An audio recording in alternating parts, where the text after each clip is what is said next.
Well, howdy diddly dandy there, chums. It is I, Captain Stephen X, and today, chums, I'm going to be bringing you my guide on how I would go searching for multi-tools with inside of No Man's Sky. Now, normally, as you can see here, I've got myself a lovely alien multi-tool. Yes, I believe I got this one over on the Interstellar Index on Facebook, and I've also got some experimental multi-tools, and yeah, these ones I think I found over on Reddit. So yeah, there is also the Coordinate Exchange on Reddit. I'll put links to the Interstellar Index and the Coordinate Exchange in the video's description, chums. Go hit that up. It's freaking simple. That is the easiest way to do it out there in Viewerverse. Heck yes it is. Because at the moment, chums, I feel that my old method of hunting for multi-tools has been somewhat nerfed. Yeah, I'm not finding as many multi-tools as I used to using my current method or my old method of hunting. Heck no, I'm not. So yeah, but I'm going to share it with you anyway, chums, because it might come back. Heck yes, who knows, but here we go. So, when you're out into the galactic map, you've got all these shiny baubles, all these different systems where you can visit, and a lot of people swear by looking for a 3-star rating system. You can see the stars next to the actual icon. So yeah, I'm looking for something that might be booming, opulent, wealthy, prosperous, or there you go, there's an opulent system, and it's very keen. But there you go, you can see that the conflict level is only a 1. It's mild, so we're off to an opulent system. So inside of the game's file, and inside of the iteration, it states that going to wealthier systems may yield better sorts of modules and also ships. It doesn't really mention multi-tools though. And as you can see here, I have found myself a C-class. A C-class in a wealthy system. It doesn't really overly make too much sense, but you know, it is what it is. Anyhow, we're going to be checking all the planets in this system for multi-tools. Now the way that you can do this is flying down to the planet, and if you have some maps with you for finding the minor settlements, you can find cabinets on planet surfaces. However, what I like to do is land on a planet and then do a reload of that autosave, chums, and then call in the Nexus, because the Nexus has a cabinet. Bring the cabinet to you rather than hunt for a cabinet. Heck yes, let's do a reload.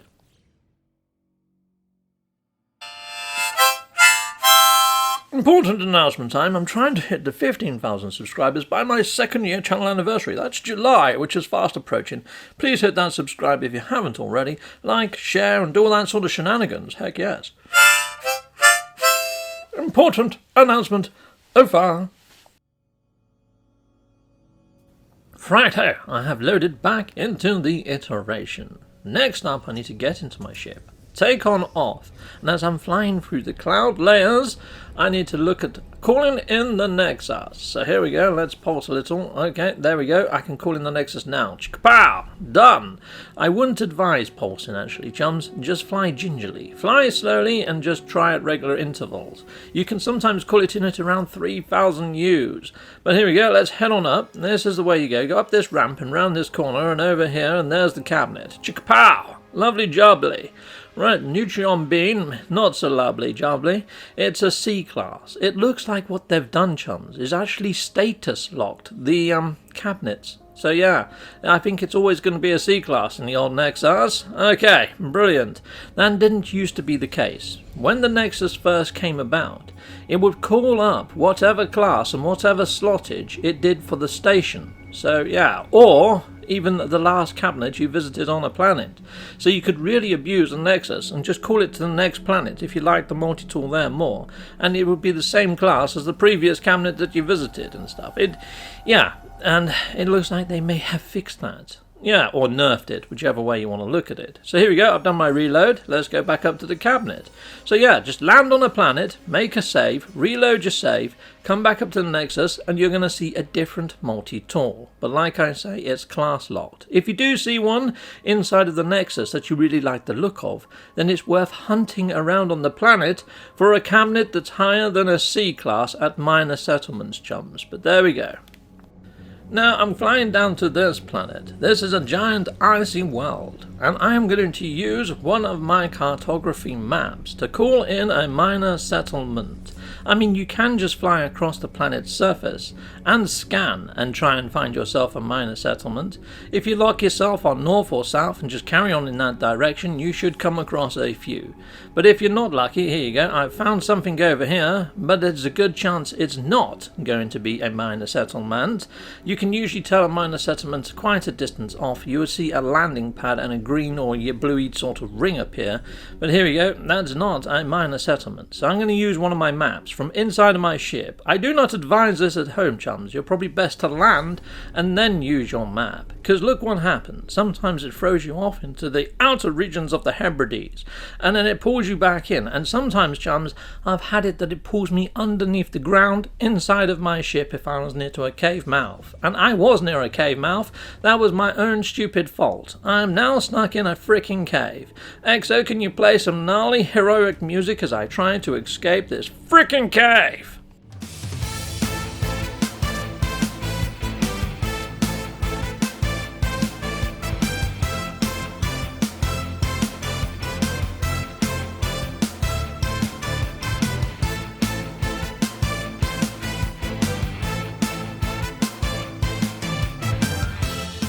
Yes, Captain Steve is awesome and pilotable. It's not even a freaking word, but we're going to exit this cave now. Brilliant. We are out. We have escaped the cave. There we go. That was some pretty dandy flying skills, if I do say so myself, but then again, it was my dandy flying skills that got me into trouble in the first place. Or was it the bug of the map? You decide. Right, I'm going to head on over to this minor settlement, and you can see that I flew up out of the cloud layers to actually fly on over here. There is no inertia or friction picked up from the planet's atmosphere, so I can get there quicker. That's a little side tip for you. If you do need to navigate a globe, you're best to fly outside of the atmosphere of said globe. Let's fly on down to this minor settlement. I have noticed that it brings you in about 12 seconds away from any target you want to fly down to now, chums, rather than bringing you head on in. But here we go, there's a landing pad, and this is what a minor settlement will look like. So let's touch on down and let's head on in. But before we head on in, chums, we need to create a save. So here we go, because sometimes it may spawn in the previous multi-tool if you don't. It's a little bit fidgety, it's a little bit squiffy, it's a little bit broken. Okay, so here we go. I've already created an autosave by getting out of my ship. I'm going to load said autosave. Chicka-pow! And we're in. We're in and we're at the cabinet. Hello, cabinet. Oh my days. Look at this thing. That looks like it could be glued together from yogurt pots and string. I do not like it. No. But I tell you what, chums, it's quite a good experiment, because I bet you, once we fly up to the Nexus and we check the cabinet in the Nexus, we're going to see the same multi-tool. Let's see if I'm right. Let's head on over. Boom. And done. It is a C-class. Brilliant. Well, it's not, but there we go, point proven. Sometimes though, chums, if you do find like an A class in the minor settlement, and then you fly up to the Nexus, it's going to be a C class. Because these cabinets are now frickin' locked and janked. Yes, it looks like they have patched that out. Because normally if you found like an A class cabinet, you could actually keep that A class cabinet in the Nexus and fly to another planet, find a multi-tool you like, and it kind of reskinned and sort of slotted it in a roundabout way. That no longer works. Right ho, chums, I'm touching down on this beautiful red marble with blue skies. Very nice. And then again, those blue skies are full of weird-ass clouds that are flying in strange directions, which is a bit odd. Don't know what's going on there, chums. But anyway, we're going to do what we do, and we're going to create an autosave, which I already have, and we're going to reload said autosave. Head on up to the Nexus and check out the multi-tool, and would you know, look at that. It's red and blue. Is that coincidence? I'd say it's coincidence. I honestly think that this is just random numbers games now, chums. And yes, these cabinets up on the Nexus have been status locked to the C class, which is a little bit, not so great. And I've just landed on another planet, done the same, and we've got another C class. And the actual planet I landed on had orangey sort of ground, and that has an orangey sort of tint. But it had green skies, so I don't think that has much bearing on it. And we're going to be doing the same again. We're going to the last planet in this system, chums, and it is a Lush. I like to save the best till last, to give myself a little treat. And look at this for a way of a treat. This planet looks like it's ripped straight straight out of Jurassic Park. This looks awesome. If people said, Captain Steve, there is a T-Rex at Frequences Island or a giant monkey called Kong, I would believe them, because this is freaking awesome. This looks like the land that time forgot, and it's beautiful. Look at all these mountains, small little rivers and canyons, and I'm even liking the grass. The grass is pretty damn nice. This whole planet is nice, and if you want to come to this nice planet, I will give you the code. Heck yes, I will. I'm just taking in the sights though first. This is beautiful. It even has flying turd creatures.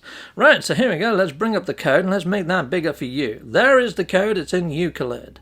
Awesome. I am in creative mode, not that that has any bearing on things, apart from I use creative whenever I am hunting. The main reason I use creative mode when I'm hunting is you don't use your launch, thruster fuel, or any other resources. They're all frickin' free. Heck yes, mind-blowing stuff. I know, there's one. There's flying turds. Hello, flying turd. Right, oh, great. There's an evil cat creature. Right, so maybe the fauna isn't like Jurassic Park. Heck no. Right, well, we're going to do a reload, and we're going to go on up to the cabinet in the sky. Going on up to the cabinet in the sky. We're gonna go see the shark-headed guy. And here we go, we got ourselves a multi-tool. Yeah, the shark-headed guy is EOS, by the way, chums. And there's an orange and blue number. Pretty nice, but it still doesn't sort of tick a box in the way of experimental or alien. They are the sort of tools that people are sought after because their stats go slightly higher. Heck yes, they do. But there we go, chums. I don't honestly think that the system notification items have anything to do with anything. So I have now gone to all of these, and you can see here that's an opulent system. And it's in a mild conflict zone, and it's Viking. Mild is the only sort of thing that I'm thinking might have had a bearing on how poorly this went. So let's go to a conflict area of space that has a level 3 rating. Completely lawless. Then we're going to go to this one. Even though that it's only a 2-star on economy. Let's see if that makes a difference to what we see inside of the tool, inside of the station. So I'm hoping to see something better than a C-class. If there isn't something better than C-class, I don't think the conflict zone has anything to do with it. Okay, this looks terrible. And it is terrible. It is a C-class. So there we have it, chums. I don't think the conflict scanner is doing me any good in this search. But you would think it would, wouldn't you? If the conflict area is higher, you would honestly think, chums, wouldn't you? That the actual multi-tools and weaponry in a conflict zone would be a lot higher. Right, okay, well, let's try this again. Let's go for a high conflict zone with a high economy. These things are rare as rocking horse turd. You would like to think that it spawns something frickin' awesome. So here we go. That took me a while to find that little git. Right, I'm on my way, git. Right, so where's that station? Where is the station? There it is. We're heading over to said station. Let me in, you giant space station. Yeah, someone's graffitied the outside. I'd love to know how they did that paint job. Right, here we are. Let's go on in and let's take a look-see. Righto, it's a B class. Things are looking up, chums. Maybe that's the way to do it. To look for high conflict and high economy, because that is pretty well slotted and looks pretty damn special. Well, we're going to try the same experiment again, chums. We're now going to go to each and every single planet inside of this system, do my reloading and load, and go into the actual Nexus. I'm not going to show myself landing on each of the planets. Heck no, that'd just be a waste of everyone's time. Let's just show you what I find in the cabinet, and yes, it does seem to be status locked to a C-class.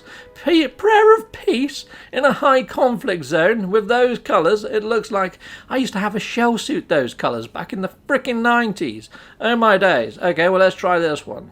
Okay, well, that just looks like it's straight out of a candy shop, and it just looks like you get it free with a packet of bubble gum. This is not working. For fudge's sake. Okay, let's try again. Okay, brilliant. Well, that's improved. It even says it on the frickin' tin. But even still, it doesn't ring. It doesn't sort of tick the boxes, chums. It doesn't tick the boxes like I'm expecting it to. Heck no, it doesn't. I really wish it would. I mean, yeah, you'd kind of expect to find it the same as the ships. The ships work like this. If you go to a high area of space, you're going to find an awesome ship. If you did like any of those multi-tools, yeah, chance be a fine thing, but there's the code. Right, so this is the last planet and the last multi-tool. And yeah, I'm kind of disappointed that I haven't come across something more awesome than what I'm finding in these cabinets right now. Considering how hard this sort of system was to find, you'd think that Hello Games would have attached some sliders to the sort of stuff that it would spawn in the cabinets, but it doesn't. So yeah, there is no real sort of expert way, in my opinion, of finding these sort of multi-tools based on what you see, whether it's, formidable or whether it's high economy or even the rest. It doesn't have any bearing on the multi-tools you're going to find in the system, and I find that pretty damn disappointing because it makes the job of being a hunter of multi-tools a difficult one. Friday, well, I'm going to be sending this ideas video, this mind-blowing stuff, over to Hello Games and saying, please can you add this to maybe the conflict zone and make it a little easier to find these multi-tools. I mean, some of these multi-tools, chums, they're freaking laughable. Machines of War? I don't think so. If you are after another guide for multi-tool hunting, check out Whiskey Barrel Gaming. He has an awesome guide and he's got some subtle differences to what I do. In fact, it's completely different. Check him out, it's freaking awesome. And if you have tips or tricks, please put them in the comments. And until next time, people, goodbye, and goodbye again. I want to say a massive great big thank you for watching. If you like what you see, please like and subscribe and hit that notification bell. And thank you to my backers over on Patreon and on YouTube membership. If you do want to support this channel, you could just not skip my adverts. That throws revenue down my avenue. Or stay with Captain Steve a little bit longer and hit something on this screen. Heck yes, there's also merch on this screen now. Awesome!